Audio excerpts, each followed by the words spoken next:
নমস্কার বন্ধুরা, deep study চ্যানেলের পক্ষ থেকে আপনাদের সকলকে জানাই স্বাগতম।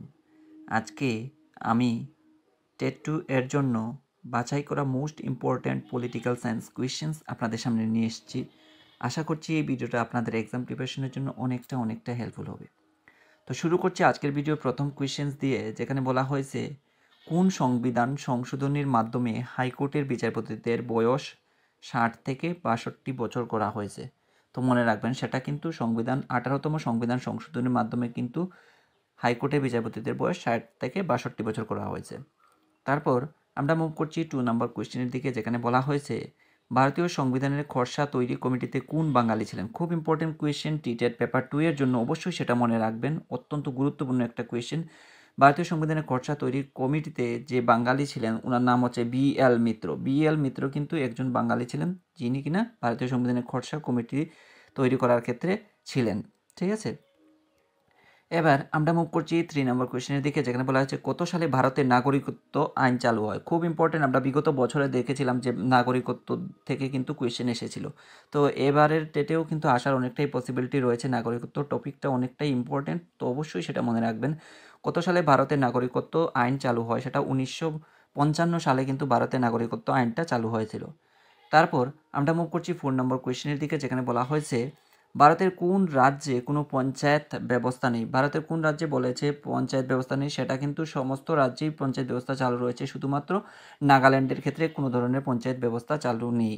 ঠিক আছে, এবার আমরা মুভ করছি 5 নম্বর কোয়েশ্চেনের দিকে, যেখানে বলা হয়েছে নির্বাচন কমিশনের নিয়োগ যোগ্যতা কোন অনুচ্ছেদ অনুসারে হয়। অর্থাৎ নির্বাচন কমিশনারকে যে যখন নিয়োগ করা হবে কিংবা তার যে যোগ্যতা, সেটা কোন অনুচ্ছেদে লিখিত আছে, সেটা কিন্তু 324 নম্বর অনুচ্ছেদে কিন্তু পরিষ্কার লেখা রয়েছে। ঠিক আছে, এবার আমরা মুভ করছি 6 নম্বর কোয়েশ্চেনের দিকে, যেখানে বলা হয়েছে সংবিধান সভার সভাপতি কবে সংবিধানে স্বাক্ষর করেন এবং সংবিধানকে মৃত বলে ঘোষণা করেন। ঠিক আছে, সংবিধান সভার সভাপতি কবে সংবিধানে স্বাক্ষর করেছিলেন এবং সংবিধানকে মৃত বলে ঘোষণা করেছিলেন, সেটা করেছিলেন 1949 সালের 26শে নভেম্বর তিনি সংবিধানে স্বাক্ষর করেন এবং তখনই সংবিধানকে মৃত বলে ঘোষণা করেন।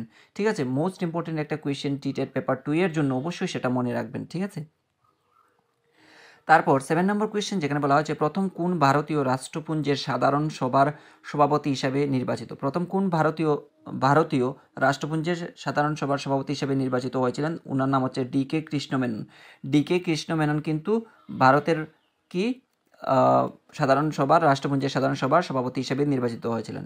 তো এটা হচ্ছে একটা ইউনিক কোয়েশ্চেন, অবশ্যই সেটা মনে রাখবেন এবং এক্সামে আসার অনেকটাই পসিবিলিটি রয়েছে। আমি প্রত্যেকটা কোয়েশ্চেন এই ভিডিওতে আমি এক্সাম ওরিয়েন্টেড এবং ইউনিক রাখার চেষ্টা করছি, যাতে করে আপনাদের এক্সামে কাজে লাগে। ঠিক আছে, তারপর আমরা মুভ করছি 8 নম্বর কোয়েশ্চেন, যেখানে বলা হয়েছে সংবিধানের কোন অনুচ্ছেদে অস্পৃশ্যতা দূরীকরণের কথা বলা হয়েছে। এই কোয়েশ্চেনের আনসারটা আমরা সবাই বলতে পারছি, যারা বলতে পারবেন না অবশ্যই সেটা দেখে নেন এবং মনে রাখবেন।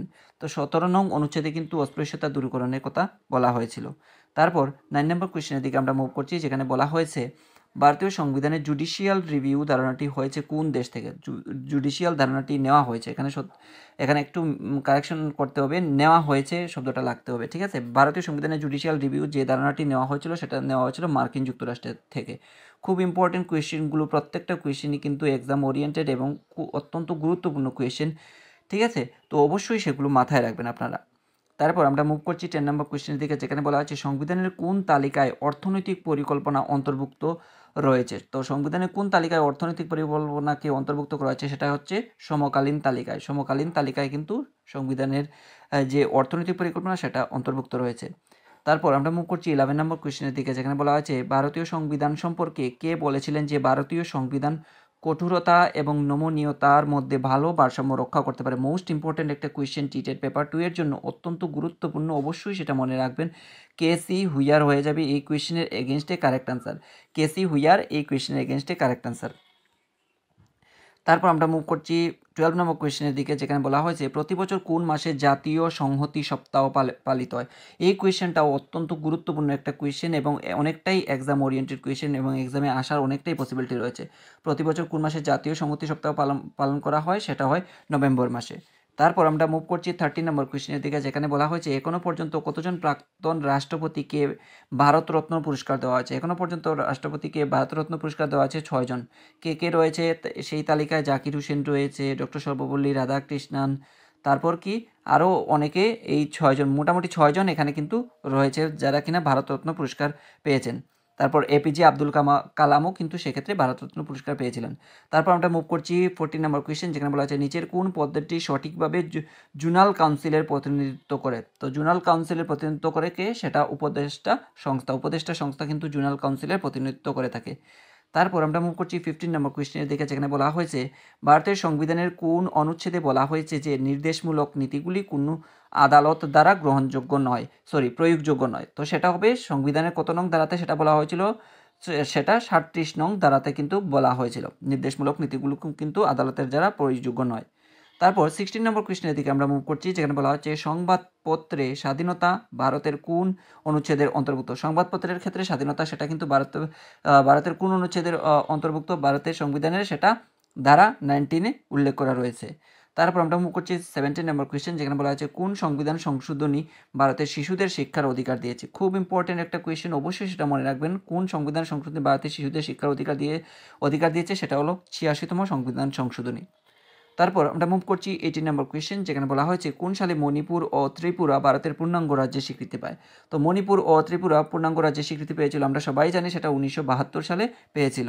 তারপর আমরা মুভ করছি 19 নম্বর কোয়েশ্চেনের দিকে, যেখানে বলা হয়েছে ভারতের সংবিধান দেশ থেকে তার চূড়ান্ত কর্তৃত্ব লাভ করে। কোথা থেকে চূড়ান্ত কর্তৃত্ব লাভ করে? সেটা ভারতের মানুষদের কাছ থেকে কিন্তু ভারতের সংবিধান কি করে? তার চূড়ান্ত কর্তৃত্বটা লাভ করে থাকে। তারপর আমরা দেখছি 20 নম্বর কোয়েশ্চেন, যেখানে বলা হচ্ছে বিচার বিভাগ দ্বারা তৈরি আইনকে কি বলা হয়। অর্থাৎ বিচার বিভাগ যে আইন তৈরি করে সেই আইনকে আমরা বলি ঘটনা সম্বলিত আইন। ঠিক আছে, এটাও মনে রাখবেন, খুব ইম্পর্টেন্ট এবং একটা ইউনিক কোয়েশ্চেন আসার অনেকটাই পসিবিলিটি রয়েছে। বিচার বিভাগ দ্বারা তৈরি আইনকেই ঘটনা সম্বলিত আইন বলা হয়। তারপর মুভ করছি 21 নম্বর কোয়েশ্চেন, যেখানে বলা হয়েছে সংবিধানের ব্যাখ্যা কারা করেছেন। অবশ্যই সেটা মনে রাখবেন, অনেকবার কিন্তু এই কোয়েশ্চেনটা বিভিন্ন ধরনের এক্সামে এসেছিল, অবশ্যই সেটা মনে রাখবেন। সংবিধানের ব্যাখ্যা কারা করেছেন? সেটা হলো বিচারপতিগণ কিন্তু সেই সংবিধানের ব্যাখ্যা করেছিলেন। তারপর 22 নম্বর কোয়েশ্চেন, যেখানে বলা হয়েছে কোন তারিখে ভারতের সুপ্রিম কোর্ট ভারতে স্বাধীনভাবে কাজ শুরু করে। তো ভারতে স্বাধীনভাবে সুপ্রিম কোর্ট কাজ শুরু করেছিল, সেটা 28 জানুয়ারি 1950 সালে কিন্তু তারা স্বাধীনভাবে কাজ শুরু করেছিল। 23 নম্বর কোয়েশ্চেন, যেখানে বলা হচ্ছে সংবিধানের মাধ্যমে মৌলিক অধিকার প্রয়োগ করার ক্ষমতা কাকে দেওয়া আছে। সংবিধানের মাধ্যমে মৌলিক অধিকার প্রয়োগ করার যে ক্ষমতা সেটা কিন্তু কাকে দেওয়া হয়েছে? রাষ্ট্রপতিকে। একমাত্র রাষ্ট্রপতিকেই সেই ক্ষমতা অর্পণ করা হয়েছে। তারপর আমরা মুভ করছি 24 নম্বর কোয়েশ্চেন, যেখানে বলা হয়েছে ভারতীয় সংবিধানের আদর্শ সংরক্ষক কাকে বলা হয়। খুব ইম্পর্টেন্ট, অবশ্যই সেটা মনে রাখবেন। ভারতীয় সংবিধানের আদর্শ সংরক্ষক আমরা যাকে বলি তার নাম হচ্ছে সুপ্রিম কোর্ট। অর্থাৎ সুপ্রিম কোর্টকে কিন্তু আমরা ভারতীয় সংবিধানের আদর্শ সংরক্ষক বলতে পারি। তারপর 25 নম্বর কোয়েশ্চেন, যেখানে বলা হয়েছে ভারতীয় সংবিধান অনুসারে কেন্দ্র ও রাজ্যগুলির মধ্যে ক্ষমতার বিতরণ কোন পরিকল্পনা অনুসারে করা হয়েছে। অর্থাৎ কেন্দ্র ও রাজ্যগুলির মধ্যে যে ক্ষমতার বিতরণ করা হয়েছে সেটা কোন পরিকল্পনা অনুসারে করা হয়েছে? সেটা করা হয়েছে ভারত সরকার আইন 1935। ঠিক আছে, আমি প্রত্যেকটা কোয়েশ্চেন কিন্তু এক্সাম ওরিয়েন্টেড রাখার চেষ্টা করছি।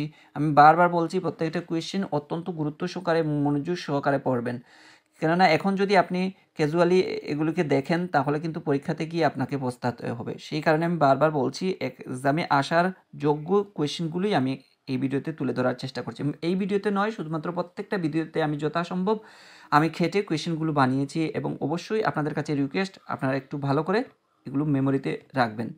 তারপর 26 নম্বর কোয়েশ্চেন, যেখানে বলা হয়েছে সংবিধানে আমাদের দেশের কোন নাম উল্লেখ করা হয়েছে। খুব ইম্পর্টেন্ট কোয়েশ্চেন।